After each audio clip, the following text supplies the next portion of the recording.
Hey bakers, welcome back to My Bake Escape. I'm often asked what my favorite thing to bake is, and my response is always the same: chocolate chip cookies. They only require a few ingredients and are so easy to make. They are delicious and you can whip them up so quickly. This week I am sharing my recipe for a classic chocolate chip cookie, but just a tad better. For the full recipe, visit mybakeescape.com and be sure to subscribe for lots more delicious recipes. For this recipe, I used salted sweet cream butter. I typically use unsalted butter for my recipes, but I recently noticed that the recipe on the back of the Nestle Toll House chocolate chip bag says softened butter, not unsalted softened butter. So I decided to use salted butter for these cookies, and they turned out delicious. So as I stated earlier, I am using the recipe on the back of the Nestle Toll House chocolate chip cookie bag. However, I am using brown butter, and I always add a tad more chocolate chips than what the recipe calls for. I also finished the baked cookies with flaked sea salt. You can make these cookies with just regular butter. You don't have to brown it. However, browning the butter adds a level of flavor that just makes these cookies so delicious. So I highly recommend that you do use brown butter. And if you are going to use brown butter, I suggest that you start by browning your butter because the process does take some time and you need to allow the butter to cool before you use it in the recipe. So to brown butter, I use 2 sticks because the recipe calls for a cup, which is 2 sticks of butter, but I also add a couple extra tablespoons of butter. During the process of browning the butter does evaporate. So to ensure I have enough butter for the recipe, I add 3 extra tablespoons of butter when I am browning the butter. Gosh, I said butter a lot in that sentence. So you want to add the butter to a large pan like I have here. Make sure it's a deep pan because I found that browning salted butter, for some reason, it does bubble up a little bit more than unsalted butter. So make sure you have a deep enough pan. Also make sure you have the bowl you're going to transfer the butter to once it's browned and a pot holder readily available because the butter is going to be super hot, and when you transfer it to that bowl will get hot as well. You definitely want to stay around as you are browning the butter. I would recommend that you stir it often, especially when it gets to this stage, because as you can see, brown bits are starting to form. The color of the butter has turned slightly, and this means that you are very close, and the process goes fast. So once you start to see brown bits forming and you smell a toasted caramel aroma, you are ready to transfer it. So you want to take it off the heat immediately and transfer it to a heat-safe bowl. I'm using a stainless steel bowl for this. It's really important you're mindful because that bowl will get hot. And it's kind of hard to see with a stainless steel bowl, but you can see those brown bits, and that is what's going to add so much flavor to these cookies. I'm using a stainless steel bowl because I do want to cool this butter down quickly so I can use it in my recipe. So I place the entire bowl over a iced water bath, and just be very careful. I don't recommend using a glass bowl for this because the extreme temperature of the ice cold water and that hot bowl from the butter can cause the glass to shatter. So be very mindful of that. You can just leave this brown butter on your counter for about an hour and a half, and it will cool down. But I wanted to speed up the process so that I can go ahead and make these cookies. So as the butter cools, you will notice that it will solidify and turn into a spreadable consistency like what I have here. I removed the bowl from the ice bath, and then I transferred the brown butter to another bowl and went ahead and measured out all the other ingredients needed to make these delicious brown butter salted chocolate chip cookies.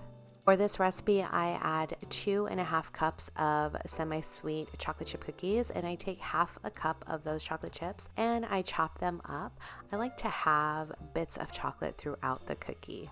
For this recipe, you will need brown butter, all-purpose flour, granulated sugar, 2 eggs, brown sugar, semi-sweet chocolate chips, vanilla extract, salt, and baking soda. For your convenience, I added the ingredients and measurements to the description of this video, but be sure to visit mybakeescape.com for the full recipe.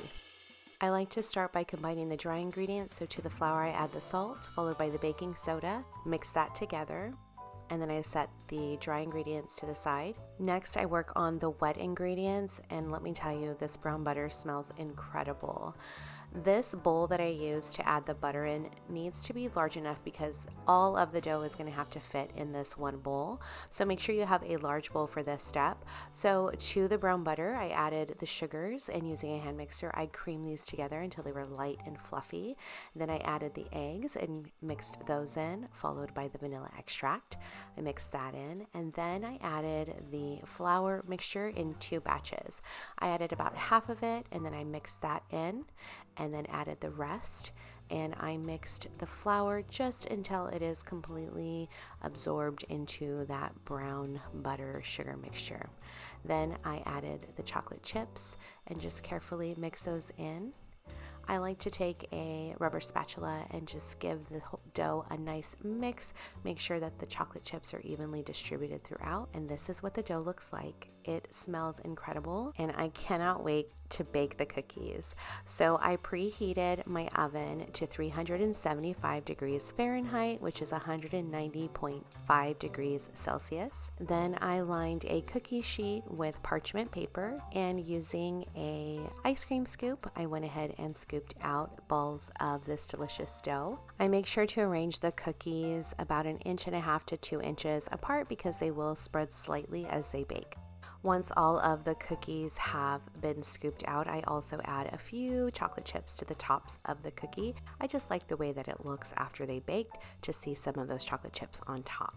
These are ready to go into the oven. So I baked the cookies for about 10 to 11 minutes, and while they were baking, I took out my flake sea salt. I like to use this Malden sea salt. Adding salt to the finished cookie just adds another layer of flavor that takes these cookies to another level. Once the cookies were golden brown around the edges and they looked like they were pretty cooked through, I removed them from the oven and I placed the cookie sheet on a cooling rack, and I let the cookies sit for about 5 minutes because they will continue to cook on that cookie sheet.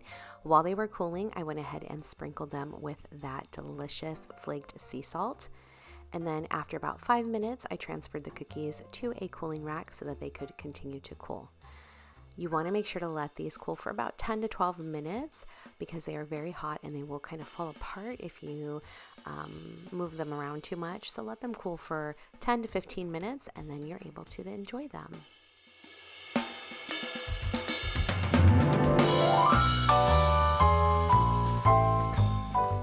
They smell incredible, and as you can see, they are golden brown along the edges. The bottoms are perfectly cooked, and they are going to be so delicious. So after a few minutes, I went ahead and took a bite of one of these cookies.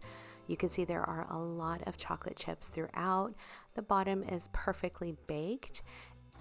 The flavor of these cookies is incredible. The edges are golden brown and crispy and buttery, but the center is tender and chewy, and those chocolate chips are like gooey and sweet, but then that hint of salt on the top really balances out the sweetness. Oh my goodness, they are so delicious. These are my favorite chocolate chip cookies. In my opinion, these are the best chocolate chip cookies. I've made them several times throughout the years, and they are so popular with my friends and family. They are always requested around this time of year, and I hope you enjoy them as much as I do.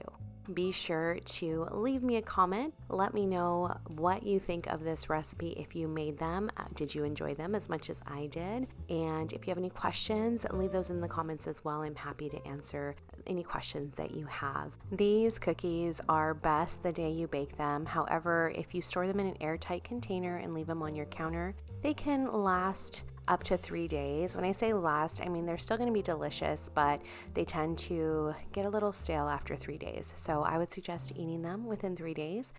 You can also make this cookie dough ahead of time and store it in an airtight container in the refrigerator for up to 5 days. You can also freeze the cookie dough. To freeze, I use plastic wrap and I shape the cookie dough into a log. and then I place the log of cookie dough into a freezer bag. You can store frozen cookie dough in the freezer for up to 3 months.